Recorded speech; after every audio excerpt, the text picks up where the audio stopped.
In this video, we're going to discuss the best and the worst legends for Apex in Season 12. I know everyone's got their own opinion on this type of stuff, but I won't steer you guys wrong, trust me. So whether you're going for the highest rank or you just want to dominate in some pubs, I will be considering both of these playstyles for making this tier list. Real quick though, this is my disclaimer to all the people who will get offended because I didn't put their main in S tier. When making these lists, the most important factor is what sort of situations do you find yourself in most often, and how can each legend navigate that for themselves and for their teammates. It's not about the niche moments where a Rampart wall is viable, it's more about how often are using her walls going to work out in your favor. Speaking of Rampart, that's a great segue. Let's discuss D tier. Leading off in this section, we've got Rampart. Now I know her ultimate Sheila is good if you can get it going, but let's be real, this legend was doomed from the get-go. Her abilities and Apex legends don't really mesh. You either get a legend that's just way too strong or a legend that just doesn't really complement most playstyles and legend comps, and right now we've got the latter. The second legend on D tier is going to be Revenant. Now this may be a shocker to some of you, but I feel like this robot really fell off. If J. Cole was ever even going to make that album called The Fall Off, Revenant would definitely be featured on it.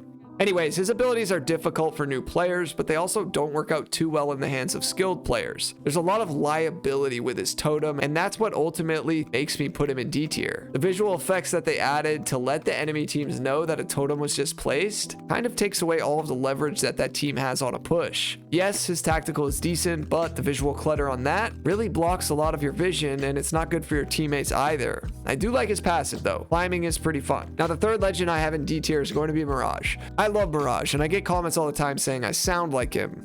Not really sure if I do, but anyways, his kit really hasn't been touched in the past few seasons, and that really plays a huge role in the confusion Mirage decoys provide while using his abilities. See, your average Apex player can usually depict who is the real Mirage and who is the decoy. But with that said, I do love playing him from time to time in pubs because he's just fun. And if you know how to utilize his decoys and how he bends line of sight to his advantage, you can catch some enemies slipping. Moving on to C tier. First, we've got Lifeline. The only true healer in Apex Legends is just not in the best spot. Her revive passive needs to be reworked again because it just doesn't make a whole lot of sense how it works currently. Now, my suggestion is if you hold to revive, she brings up her old res shield, and if you tap to revive, she auto reses like she does now. I think this would balance her out and take away some of the old frustration that we had to deal with like Season 5 Lifeline. Her ultimate is also very lackluster, and that's due to the accessibility of high tier loot these days. You couple that with the long cooldown on it, and you just don't really have a great ability all in all. I do love her tactical and her hitbox. Those are the two best things going for her currently. Second in C tier, we've got Loba. Now I know this will offend some of you, but ultimately, Loba's tactical just doesn't work out well enough. It should have a variable cooldown determined by how far you travel with the bracelet. If you only go 5 feet, you shouldn't be susceptible to a 30-second cooldown. On top of that, it still doesn't work in certain areas on the maps. This is super frustrating when you're trying to use the bracelet as you get team fired by 6 opponents and a bracelet comes back and says, nah, you can't go there. I understand her ultimate is the redeeming quality of her kit, but a legend that centers around loot will never be top tier in my eyes. Feel free to drop an angry comment below about why I'm wrong. Batting cleanup in C tier, we've got Watson. Okay, I know Watson just got buffed and she is decent, but when I look at the other legends, I still see issues with her.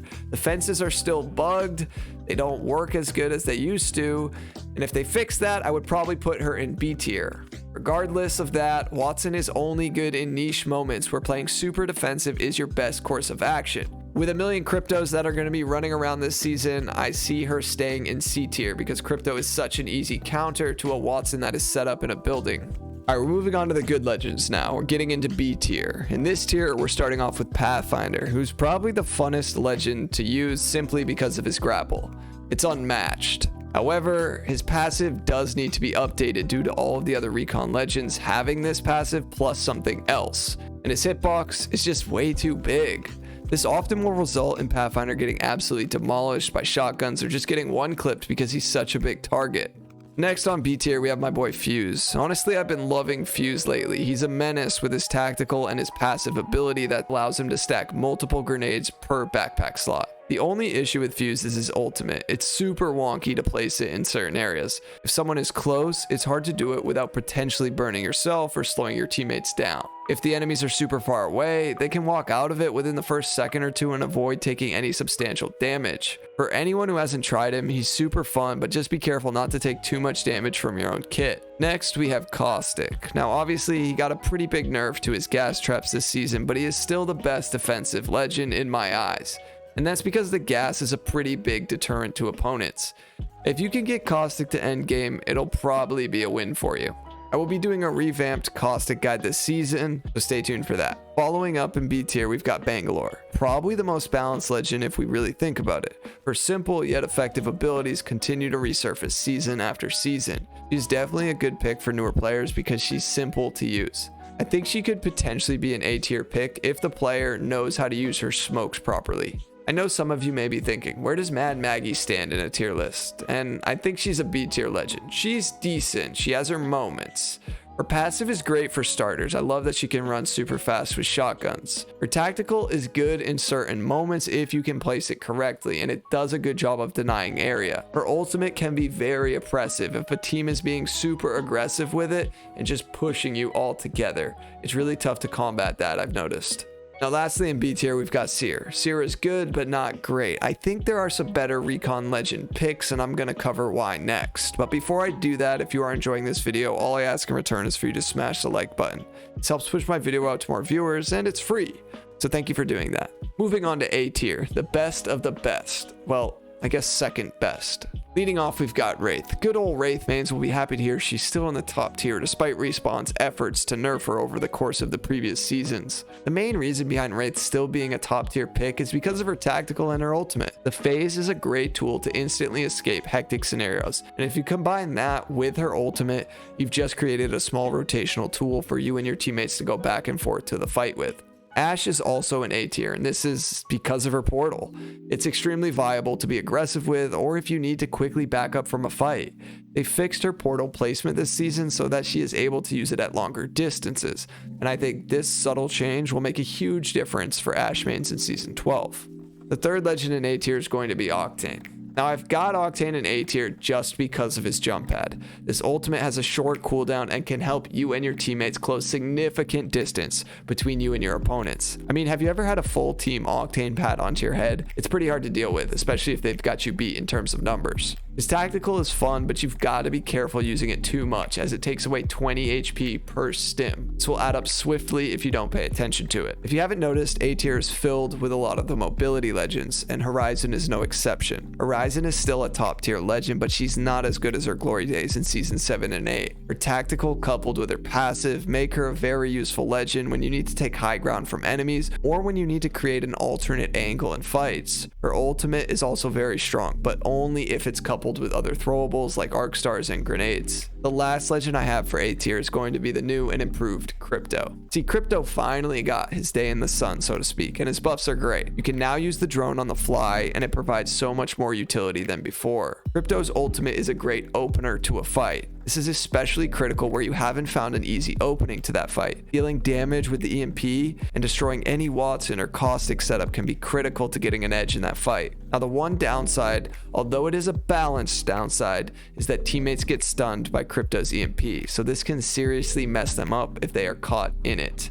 You have to be calculated with Crypto. Stay tuned for a more in-depth guide on Crypto as well. Let's wrap up with S tier. These three legends provide the best utility for the majority of engagements you will find yourself in during Season 12. The first one is Gibraltar. Now I know Gibby isn't the most fun legend in a pub, but for ranked and competitive Apex he is basically mandatory, and that is because his bubble creates instant cover for him and his teammates where they otherwise would never have it. This allows teams to reset or fight teams at their own pace. His ultimate is also great at raining down damage on enemies or to provide space so you can close the gap to your enemies. Next we have Bloodhound, the ultimate crutch wallhack legend. Personally, I'm very tired of the Bloodhound meta, but that doesn't really matter because Bloodhound provides so much info for you and your teammates. It's basically a mandatory pick in ranked and or pubs. You truly can't go wrong with a Bloodhound on your team in Season 12. The last legend in S tier is going to be Valkyrie. This pick is essential for the ranked experience in my eyes, as her ultimate is just unmatched when it comes to making rotations, whether those rotations are micro or on the macro side. Valkyrie's jetpack passive is also one of the best mobility mechanics Apex has seen to date, and it really makes fighting against her very difficult at times. I recommend having a Valkyrie on your team at all times during Season 12. If you watch this video till the end, you are a true Apex legend. Thank you so much for doing so, and I will catch you on my next upload. Peace.